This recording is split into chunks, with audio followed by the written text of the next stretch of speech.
was just another night at the Google warehouse, or so I thought. I was sorting through incoming shipments when something caught my eye.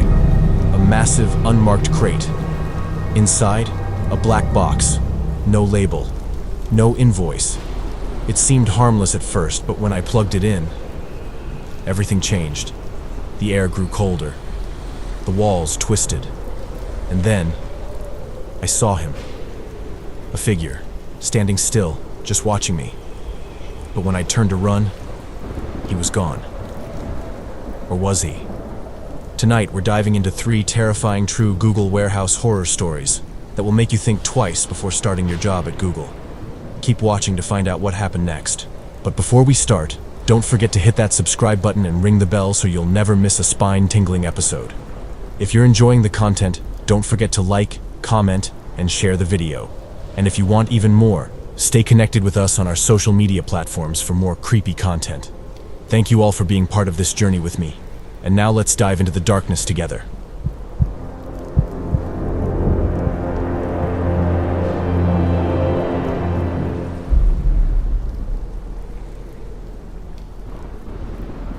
The Google warehouse where I worked was massive, sprawling across acres of land, filled with endless aisles of technology, packages, and equipment. It was a job that mostly involved tracking inventory, sorting shipments, and making sure everything was in the right place. But something about that night felt different. It started as a regular late shift. I'd been working there for nearly 2 years, and I was used to the quiet, the hum of the fluorescent lights, and the occasional clink of a nearby forklift. Nothing too spooky. But this particular night had an odd sense of unease hanging in the air, and I couldn't shake the feeling that something wasn't right. Around midnight, I was stationed at the back of the warehouse, sorting through a pile of incoming deliveries. Most of them were regular tech orders, laptops, servers, routers, nothing out of the ordinary. But then, out of nowhere, I received a shipment that wasn't on the manifest. It was a large crate, wrapped in heavy-duty plastic and sealed shut. The shipping label was almost illegible, the letters smudged beyond recognition. I felt a chill as I stared at the crate. It wasn't unusual for items to be mislabeled or misrouted, but this felt off. There was no invoice, no tracking number. It was just a blank slate, as though someone had deliberately concealed its origin. Something about it felt like it didn't belong in this world. The crate was oddly heavy for its size, but I didn't think much of it. I called my supervisor, Mark, to check if he knew anything about it, but he was busy with another task. "Just process it," he told me. "If it's important, we'll deal with it later." So, I did. I carefully used a box cutter to slice through the thick plastic wrap and pry open the crate. Inside was a pile of outdated equipment, servers, monitors, hard drives, and various other tech that looked like it belonged in a museum of early internet technology. But at the very bottom of the crate, something caught my eye. It was a small, sleek black box, about the size of a paperback book, completely smooth, with no markings, buttons, or switches. No one had packed it carefully, almost as though it had been tossed in without any thought. Curiosity got the best of me, so I pulled the box out, running my fingers over its surface. It was surprisingly warm, almost as if it had just been taken out of a fire. I decided to take it to my station to investigate further. As I set it down on the desk, I noticed something strange. The air around me seemed to grow cooler. A soft hum filled the silence, faint but steady, like a distant machine vibrating in the background. I wasn't sure what was going on, but the atmosphere in the warehouse had shifted, felt thicker somehow. I pulled out my laptop and connected the box to one of the workstations. The moment I plugged it in, the screen flickered, and a strange symbol appeared. Some kind of spiral that seemed to twist and stretch across the monitor. My stomach dropped. The symbol wasn't just on the screen, it felt like it was crawling beneath my skin. I blinked, and before I could even process what was happening, the screen went black. I yanked the cable out, shaking my head as if to clear my thoughts. Something was definitely wrong. I grabbed the box and tried to inspect it, but it was just an ordinary piece of tech, at least on the surface. No wires, no visible power source, nothing. Still, the weight of it in my hands was undeniable. The room felt suffocating. The humming grew louder, vibrating in the air around me. I couldn't stand it anymore. I needed to get rid of the thing, so I made my way toward the exit, thinking maybe I'd hand it over to security. But then the world around me began to shift. I felt it before I saw it. The hallway, which was always perfectly straight, started to warp. The walls stretched in impossible directions, elongating, curving inwards. I blinked, and for a moment I wasn't even sure where I was. The hallway stretched out like a tunnel, growing impossibly long. The tiles beneath my feet wavered, twisting like rubber, as if the very foundation of the building was warping around me. I staggered, trying to regain my balance, but the sensation was overwhelming. My breathing quickened, and I turned back toward the warehouse floor, hoping to find something familiar, but it was as though the space had bent into a completely different dimension. "Help me." The voice was barely a whisper, a faint, chilling echo that seemed to come from the walls themselves. I stopped dead in my tracks, my heart pounding. The voice came again, louder this time, desperate. "Help me." I spun around, looking for the source, but the hallway was empty. My flashlight's beam cut through the darkness, illuminating only shelves and crates. Nothing moving, nothing out of place. But the feeling of being watched grew stronger. I turned back toward the exit, desperate to get out of the warped space. As I walked, I heard the sound of footsteps behind me, slow and deliberate. I whipped around, the flashlight's beam slicing through the shadows. Nothing. The temperature in the room dropped. I shivered, gripping the black box tightly in my hands. I couldn't explain it, but something told me that whatever was happening was connected to the box. I needed to get rid of it. But as I turned to go, I froze. In the distance, at the end of the aisle, stood a figure. A man, or at least I thought it was. He was dressed in the same high-vis vest as me, but his features were obscured by the dim light. His head was tilted unnaturally to the side, his body stiff and unmoving, like a mannequin frozen mid-motion. I called out to him, "Hey, are you okay?" No response. I took a few cautious steps forward, my heart racing in my chest. The figure didn't move. His head remained fixed in that strange angle, as if he were frozen in place, staring at nothing. "Hey," I called again, louder this time. "Are you all right?" Still nothing. I was close now, close enough to make out the faint outline of his face.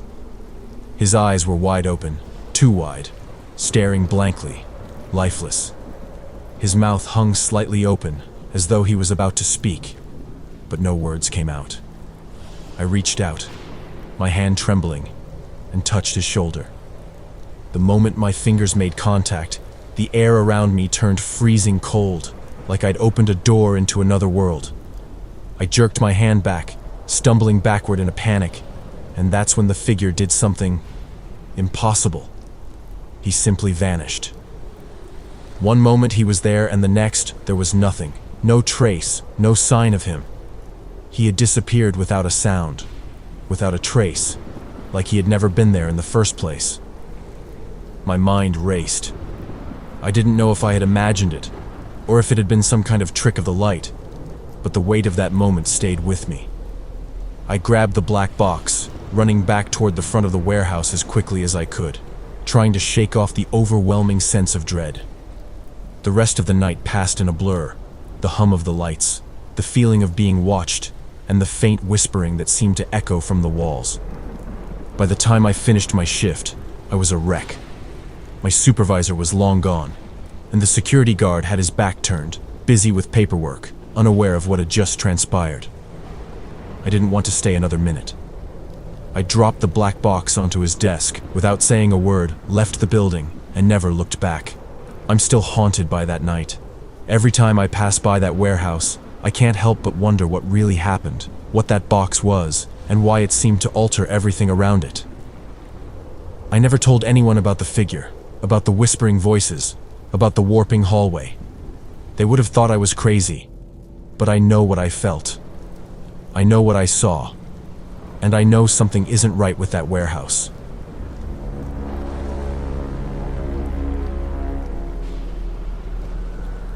I started working at the Google warehouse about a year ago, just a regular job, scanning and organizing equipment, tracking deliveries and making sure everything was in place. The place was massive, rows of shelves that stretched endlessly in every direction. The lighting was always bright, but the hum of the fluorescent bulbs above gave the space an eerie, almost sterile feel. You'd think a company like Google would keep the warehouse pristine and lively, but it was often quiet. Too quiet. I was scheduled for a late shift that night, the one where most of the other employees had already clocked out. It wasn't unusual for me to be alone in the warehouse, but this night felt different. A strange heaviness in the air, like something was watching me from the shadows. At around midnight, a call came in from one of the delivery drivers. The shipment for the day was running late, and I was instructed to wait for its arrival. I decided to make the best of it by organizing some of the old tech boxes that had been stacking up for weeks in the back corner of the warehouse. As I moved a large crate, I noticed a strange noise coming from the ventilation ducts above me. It was a rhythmic tapping, faint but constant. I stopped for a moment to listen, but it didn't stop. It was as if something, or someone, was up there. I thought it was just the building settling or maybe some debris caught in the vents, but the sound grew louder, more distinct. After a few minutes, I couldn't ignore it anymore. The tapping was no longer random, it was deliberate, like someone was knocking or trying to get my attention. Hesitantly, I grabbed a flashlight and stood on the nearest crate to peer up into the vents. What I saw made my stomach drop. There was nothing up there. No cables, no debris. Just emptiness. But the tapping continued. I tried to rationalize it. Maybe it was some malfunction in the air system.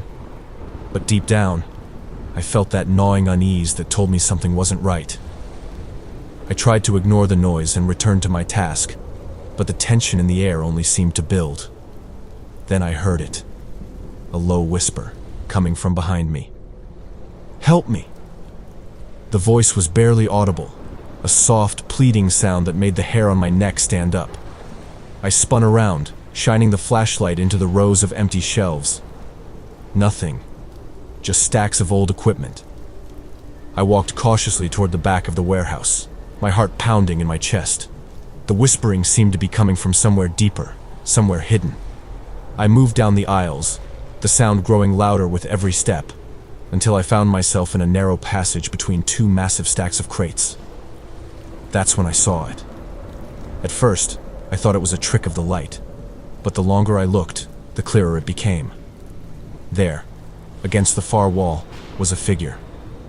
A shadowy, humanoid shape that was barely visible in the dim light, crouched down and staring at me with empty eyes.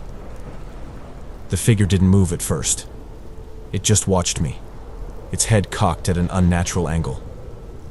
I froze, unable to move, my breath catching in my throat.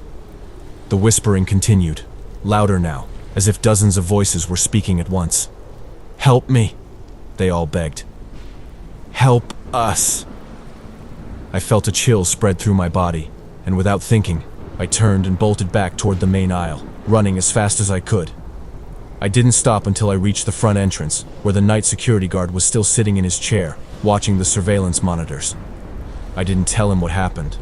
I don't think I could have explained it, even if I wanted to. It felt too unreal. But from that night on, I could never shake the feeling that something was always watching me when I worked late. Sometimes, when I passed through the aisles, I would hear faint whispers or tapping from above. I don't work those late shifts anymore, and when I asked my coworkers if they'd ever heard anything strange, they all looked at me like I was crazy. But I know what I heard, and I know what I saw.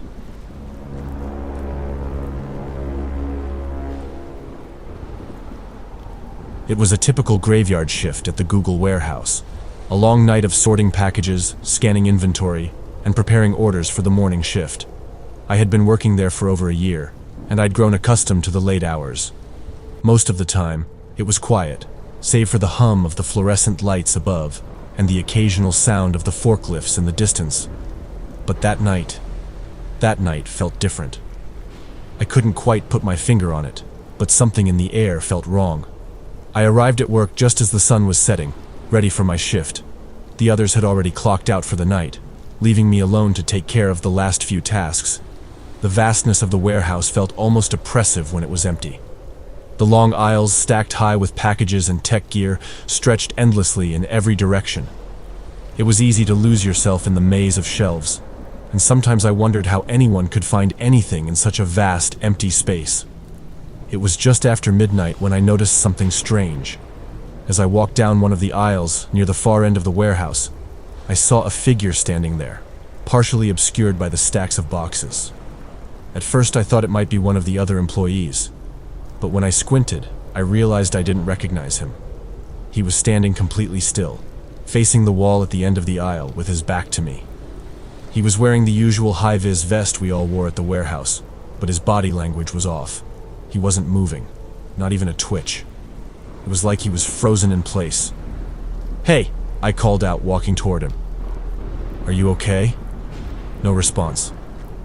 I thought maybe he didn't hear me, or maybe he was just so focused on something that he didn't notice me. But the more I approached, the more unsettled I felt.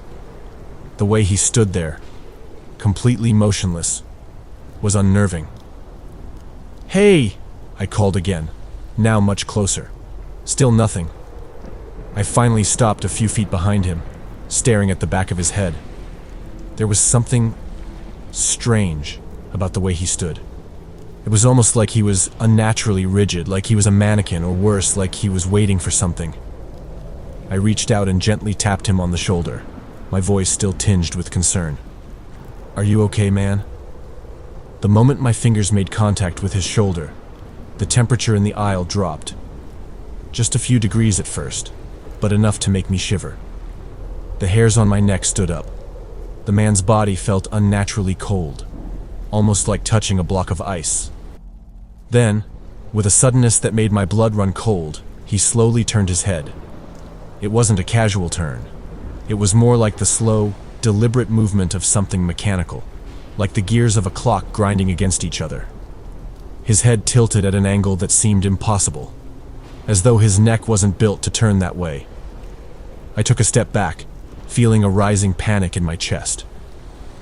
His face came into view, and what I saw sent a shock of terror straight through me.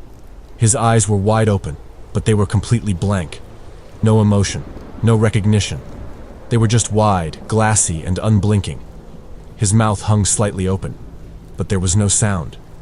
It was like he wasn't really there at all. I froze. For a long moment, I stared at him, unable to move or speak. His lips trembled as if he was about to say something, but there was only silence. The air felt thick, like it was closing in around me. I don't know how long we stood there like that. I wanted to run, to scream, but my legs wouldn't move. The only sound in the aisle was the thudding of my own heartbeat. I felt paralyzed, like I was caught in some strange trance. Suddenly he blinked, just once, and then he stepped forward. I didn't even think. My instincts kicked in, and I turned on my heel and bolted, running down the aisle as fast as I could. My mind was a blur, trying to make sense of what had just happened. I didn't look back, but I could feel him behind me, his presence like an oppressive weight in the air. I could hear his footsteps echoing in the stillness, but when I glanced over my shoulder, there was nothing there, no sign of him at all. I made it to the end of the aisle and nearly collided with a stack of crates, but I didn't care. I just had to get out of there. I ran all the way to the front entrance, my breath ragged in my chest, my pulse hammering in my ears. I could hear the sound of my shoes slapping against the cold concrete floor, but the feeling that I wasn't alone was almost suffocating. I burst through the front door into the security area, startling the guard who was sitting behind his desk, staring at the surveillance monitors. He looked up at me, puzzled. "Everything okay?" he asked, rubbing his eyes. "Did you see anyone?" I asked, trying to catch my breath. "A guy, wearing a high-vis vest? He was just standing in the warehouse." The guard raised an eyebrow and glanced at the cameras. "Nope. Nobody on the cameras but you." I turned to him, confused. "What do you mean?" He was right there, just standing in the aisle. The guard shrugged and glanced back at the monitors. "I've been watching the feeds all night. There's no one else in the warehouse, man. Are you sure you're okay?" I was about to argue, But then it hit me. If the man hadn't been on the security cameras, if he hadn't shown up on any of the footage, then where had he gone? What had I seen? I didn't stick around to discuss it further. I left the warehouse that night, barely able to keep my thoughts together. But as I reached the parking lot and glanced over my shoulder one last time, I stopped in my tracks. My stomach twisted into knots. Standing near the entrance of the warehouse were several figures, the same high-visibility vests. But this time, they weren't standing still. They were watching me. A group of people, all in vests, all with the same eerie, vacant expression on their faces. And that's when I realized there was something horribly wrong about them. Something that didn't fit. I couldn't take it anymore. I got in my car and drove off, my mind spinning, my hands shaking on the wheel. I haven't been back to the warehouse since. I haven't told anyone else about what happened that night. They'd never believe me. But I know what I saw. I know what I felt. I don't know what those figures were, or why they seemed to appear out of nowhere. But I'm convinced that someone, is haunting that warehouse. And whatever it is, it's not human.